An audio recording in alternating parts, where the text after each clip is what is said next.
Om Shanti.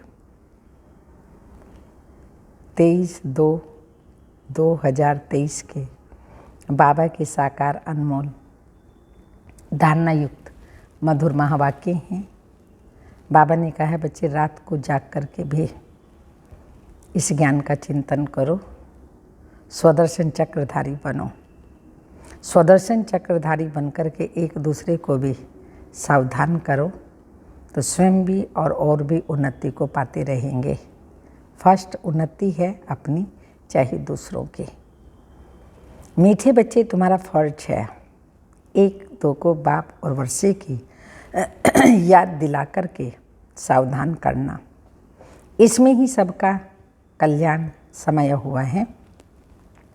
Question, तुम बच्चे किस एक गुह्य राज को समझते हो जो कोई साइंसदान भी नहीं समझ सकते? आंसर है, तुम समझते हो कि आत्मा अति सूक्ष्म स्टार है, उसमें ही सब संस्कार भरे हुए हैं। वही शरीर द्वारा अपना अपना पार्ट बजा रही है। शरीर जड़ है, आत्मा चैतन्य है। ऐसे ही फिर आत्मा भी स्टार है तो परमात्मा भी स्टार है। उसमें सारी नॉलेज है। वह मनुष्य सृष्टि का बीज रूप है, सत्य है, चैतन्य है। वह कोई हजारों सूर्य से तेजों में नहीं है। ये गुह्य राज तुम बच्चे समझते हो। साइंसदान इन बातों को नहीं समझ सकते। तुम्ही सबको आत्मा परमात्मा की पहचान पहले पहले देनी है।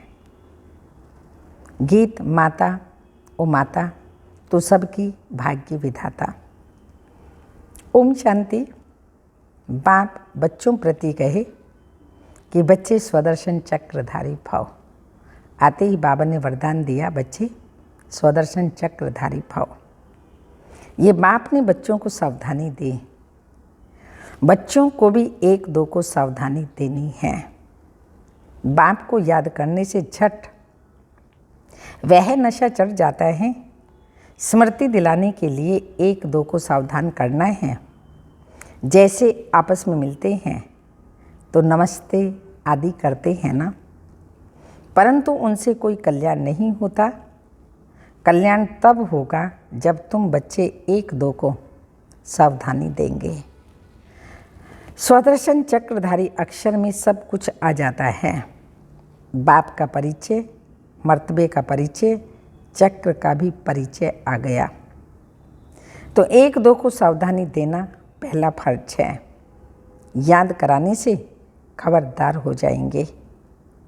घड़ी घड़ी एक दो को सावधान करना है। बाप और वर्षे को याद करते रहो। स्वदर्शन चक्रधारी हो। अपने को अशरीरी समझ, अशरीरी बाप को याद करते हो। याद अर्थात योग। योग से ही तुम्हारी निरोगी काया बनती है। यह अभी का पुरुषार्थ है। अंत में जब एकदम कर्मातीत अवस्था हो जाएगी तब निरोगी बनेंगे। अभी तो पुरुषार्थ ही हैं। अभी बाप बैठ बच्चों को समझाते हैं, क्योंकि जानते हैं कि बेसमझ है। बच्चे बेसमझ बन गए तो बाप आकर के समझदार बनाते हैं।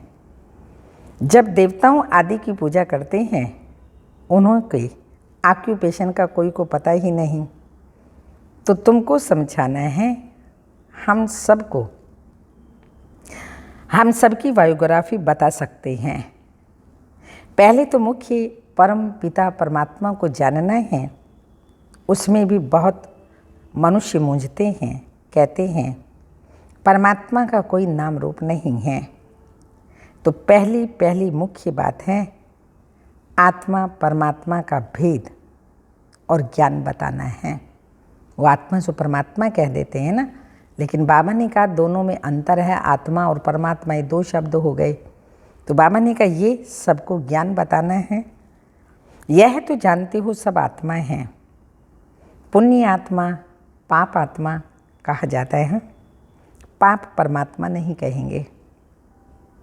पतित दुनिया है ना, परमात्मा तो पतित नहीं होता।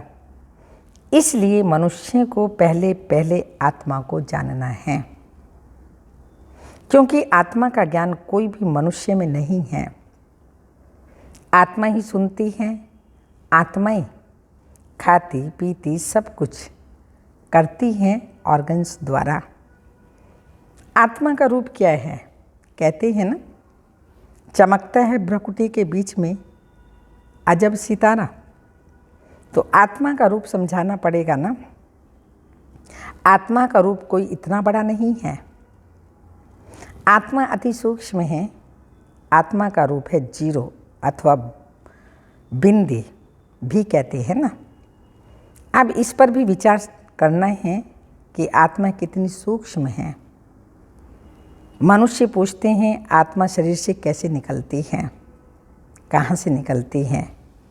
कोई कहते हैं कि खोपड़ी से निकलती है, हाँ, कोई कहते हैं कि आँखों से निकलती है, आदि आदि।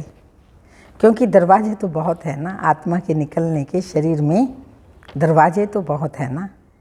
परंतु आत्मा है क्या चीज़, यह जानना बड़ा वंडरफुल है। तो पूछते हैं आत्मा निकलती कैसे है।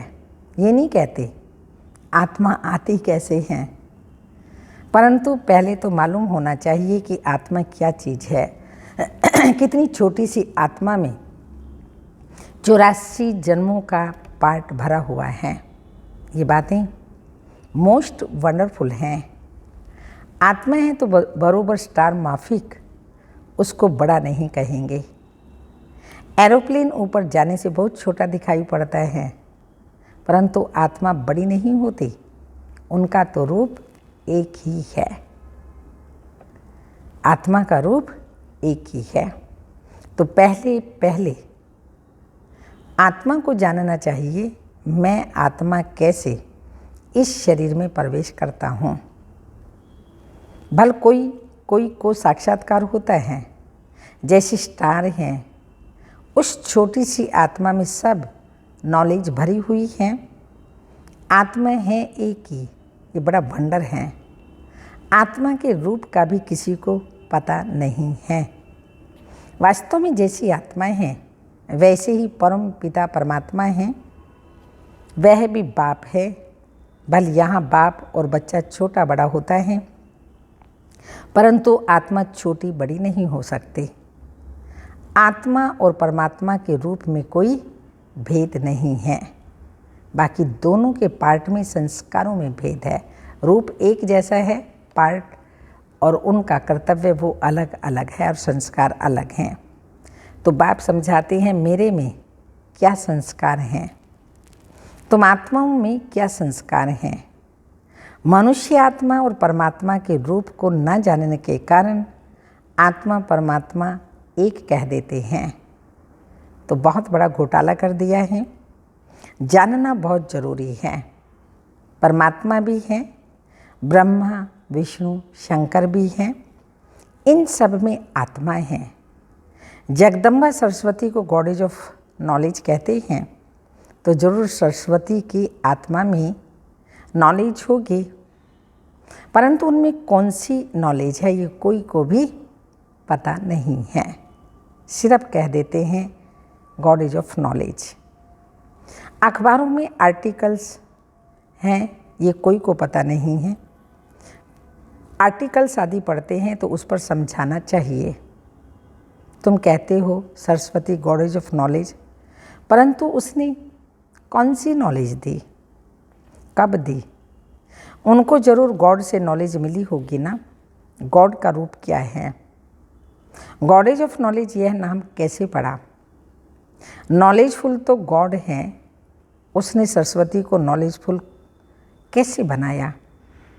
एक ही बात पर किसी को संगम पर खड़ा कर देना चाहिए। बाबा कहते हैं हम समझाते हैं, बाकी लिखने के लिए तो संजय जगदीश को निमित्त भाई रखा है। ये नंबर 1 मुख्य एक्टर है। जगदीश भाई साहब को याद कर रहे हैं बाबा। ये तो बाबा के साथ राइट हैंड होना चाहिए, परंतु ड्रामा की भावी ऐसी है जो इनको दिल्ली में भी रहना होता है। कल्प पहले वाला पार्ट है, अर्जुन का नाम मुख्य गाया हुआ है। अब तुम बच्चे हर बात का अर्थ समझते हो। पहले पहले तो आत्मा और परमात्मा को समझना है। बाप ने बच्चों को समझाया है आत्मा स्टार है, उसमें सारी नॉलेज कैसे भरी हुई है ये कोई साइंसदान भी समझ नहीं सकेंगे। आत्मा में ही सब संस्कार रहते हैं। अब आत्मा तो स्टार है। अच्छा, परमात्मा का रूप क्या है? यह भी परम आत्मा ही है, फर्क नहीं है। यह जो महिमा गाते हैं वो हजारों सूर्य से तीखा है, ऐसा नहीं है। बाप कहते हैं सिर्फ तुम्हारी आत्मा में नॉलेज नहीं है, मैं परमात्मा नॉलेजफुल हूँ, बस यह फ़र्क है। माया ने तुम्हारी आत्मा को पतित बना दिया है, बाकी कोई दीवा नहीं बुझा हुआ। सिर्फ आत्मा से नॉलेज निकल गई बाप और रचना की। सो अब तुमको वह नॉलेज मिल रही है। बाबा में नॉलेज है, वह भी आत्मा है, कोई बड़ी नहीं है। उनको भी नॉलेजफुल, सरस्वती को भी नॉलेजफुल कहा जाता है। अब उनको नॉलेज कब मिली सरस्वती को? सरस्वती किसकी बच्ची हैं यह कोई जानते नहीं, तो दिल में आना चाहिए उन्हों को कैसे समझाएं कि परमात्मा कौन है। वह भी समझना है कि वह स्टार हैं, उसमें सारी नॉलेज है। गॉड फादर मनुष्य सृष्टि का बीज रूप है, सबका बेहद का बाप है। वह सत्य है, चैतन्य है, उनमें सच्ची नॉलेज है, उनको ट्रुथ कहते हैं। और कोई में सच्ची नॉलेज ही नहीं है। रचयिता एक बाप है तो सारी रचना की नॉलेज भी उनमें ही है। झाड़ का बीज रूप है ना। आत्मा तो चैतन्य है, शरीर तो जड़ है। जब आत्मा आती है तब ये चैतन्य होता है। तो बाप समझाते हैं मैं भी वही हूँ, आत्मा छोटी बड़ी हो नहीं सकती। जैसे तुम आत्मा हो वैसे परम आत्मा यानी परमात्मा हैं। फिर उनकी महिमा सबसे ऊंची है। मनुष्य सृष्टि का बीज रूप है, मनुष्य ही उनको याद करते हैं। यह तो जानते हैं बाप ऊपर में रहते हैं, आत्मा इन ऑर्गन्स द्वारा कहती है हे परम पिता परमात्मा। मनुष्य यह नहीं जानते क्योंकि देह अभिमानी हैं। तुम अब देही अभिमानी बने हो, अपने को आत्मनिश्चय करते हो।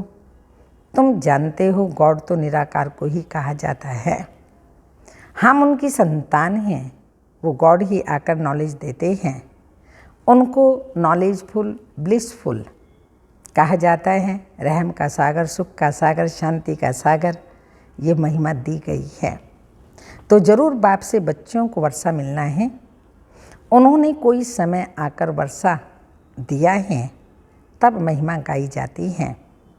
देवताओं की महिमा अलग, बाप की महिमा अलग है। सब आत्माओं का वह बाप है। क्रिएटर होने के कारण उनको बीज रूप कहा जाता है। तो पहले पहले बाप का परिचय देना है। शास्त्रों में दिखाते हैं अंगुष्ठे मिसल हैं, हम कहते हैं वह ज्योतिर्बिंदु है। चित्र भी बनाया है, परंतु इतना बड़ा तो वह है नहीं, वह तो अति सूक्ष्म है। तो क्या समझाएं? तुमको कहेंगे चित्र में इतना बड़ा रूप क्यों दिखाया है? बोलो नहीं तो क्या रखें? वह तो एक बिंदी है। फिर उनकी पूजा कैसे करेंगे? उन पर दूध कैसे चढ़ाएंगे?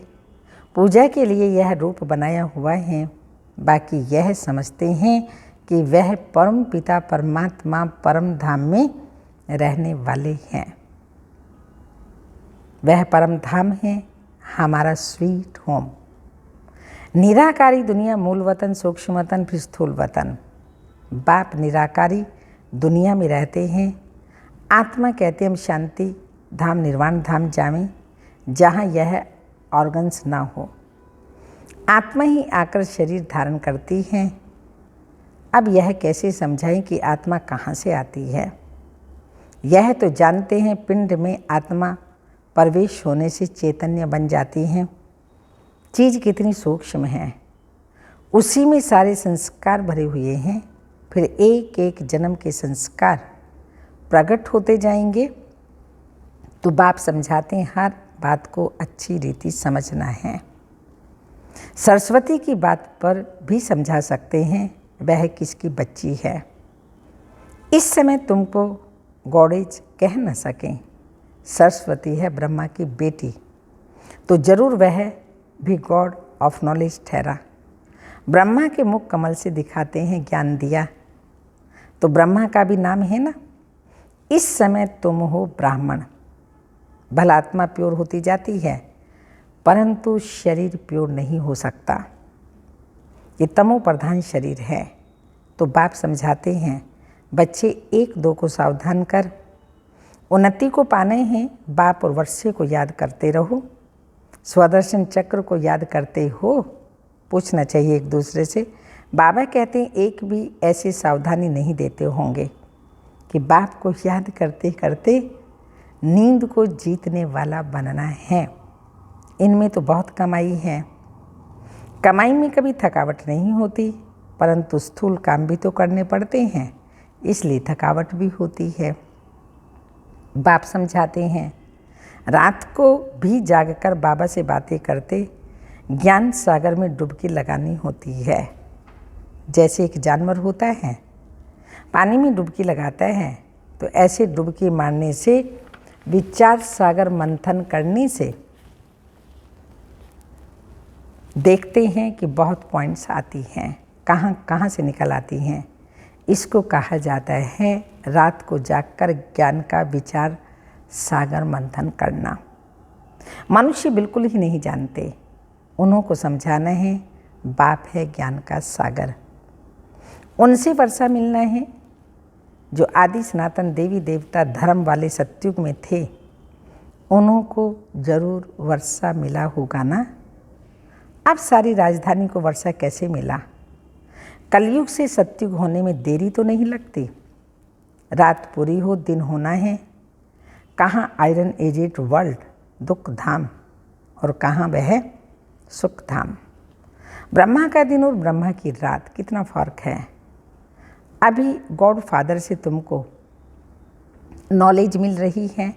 सरस्वती क्या करती थी किसी को पता नहीं, बस गॉडेज ऑफ नॉलेज सरस्वती का चित्र मिला और खुश हो गए। तो उन्हों को सावधान करना पड़ता है, परमात्मा का परिचय देना पड़े। फिर ब्रह्मा विष्णु शंकर का भी परिचय देना है। तो बाप ने आकर यह नॉलेज दे।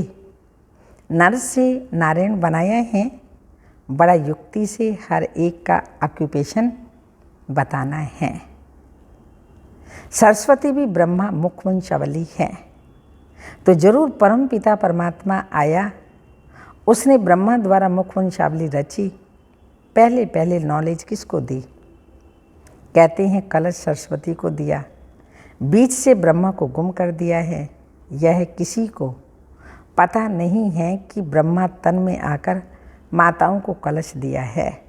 तो जरूर ब्रह्मा भी सुनते होंगे ना। ब्रह्मा के हाथ में शास्त्र भी दिखाते हैं। ब्रह्मा की मत मशहूर है, तो वह भी सभी वेदों शास्त्रों का सार की ही मत देता होगा ना। तो ब्रह्मा द्वारा शिव बाबा समझाते हैं ब्रह्मा कहाँ से आया, ये रथ कहाँ से निकला, कोई नहीं जानते। बाबा ने अभी बताया है जो तुम समझा सकते हो। अच्छा, मीठे मीठे सिक्के लदे बच्चों प्रति माता पिता बाप दादा का याद प्यार। Good morning, diamond morning. रूहानी बाप के रूहानी बच्चों को नमस्ते। धारणा के लिए मुख्य सार हैं, रात को जाग कर ज्ञान का विचार सागर मंथन करना है, ज्ञान सागर में डुबकी लगानी है, बाप को याद करते नींद को जीतने वाला बनना है।